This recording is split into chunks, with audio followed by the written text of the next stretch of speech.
Daniel sat in the quiet outpost on Kepler 62F, a lonely colony world where humans worked side by side with alien settlers. Most days were silent, just the hum of machines and the weight of isolation. He was a technician, fixing comms, never expecting much more from life. That was until she walked in. The alien girl moved with confidence, tall and graceful, her skin faintly glowing with silver patterns.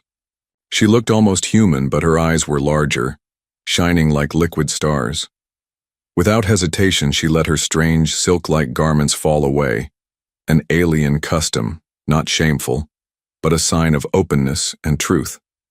And before Daniel could breathe, she kissed him, no words, no warning, just warmth, contact, and a rush that made him forget how lonely space. Her name was Sarai, a daughter of the Lyran people. To her kind, touch was language. A kiss was not romance, it was honesty, a way to say, "I trust you." Daniel struggled to understand. For humans, a kiss carried weight, emotion, vulnerability. For her, it was a greeting deeper than words. And yet, when their lips met, something sparked. Something neither culture had a name for. Days turned into weeks.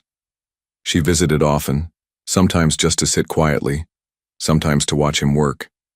She asked about Earth, about music, about why humans laughed even in pain. He asked about her people, about the glowing rivers of Lyra Prime, about why her kind believed emotions were sacred bonds of energy. Slowly, Daniel realized she wasn't just curious. She was choosing him. But others did not see it that way. "Theo," human crew whispered behind Daniel's back. "Sleeping with aliens now? You'll never raise a family with that." Even some Lyrans disapproved. They believed humans were too chaotic, too fragile, too bound by fear. The pressure grew. When Sarai kissed him in public, openly, proudly, jeers followed. Some humans laughed cruelly. One Lyran elder hissed, "You disgrace your lineage." Daniel felt torn. Part of him wanted to pull away to avoid the weight of judgment. But when he looked into Sarai's star-filled eyes, he felt strength. She never flinched, never looked ashamed. She held his hand tighter, daring the galaxy to deny what she had chosen. The storm came when the colony was attacked. Raiders from the Outer Rim struck the outpost, seeking supplies and slaves. Sirens wailed, walls shook, and Daniel found himself cornered in the comms tower. Sarai fought like fire. Her people were warriors once, and she carried that legacy in every movement. But even she could not shield them both forever. When the raiders breached, Daniel froze. He was just a technician, no soldier, no fighter. Fear swallowed him whole. And yet, when Sarai stood before him, arms wide, ready to take the strike meant for him, something broke inside him. He couldn't let her be his shield.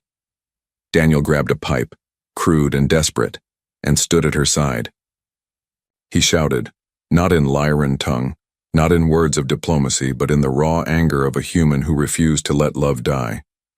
Together, they fought. Sarai's movements were graceful, deadly. Daniel's strikes were clumsy but fierce.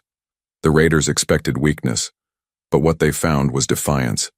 One alien girl and one human man. Two hearts, one unshakable stand. When the colony guards arrived, the raiders fled, leaving the tower battered but unbroken. Daniel collapsed, bruised and bleeding. Sarai knelt beside him, pressing her forehead to his. In Lyran culture, that meant more than any vow. After the battle, both humans and Lyrans looked at them differently. Some still disapproved, but many saw the truth.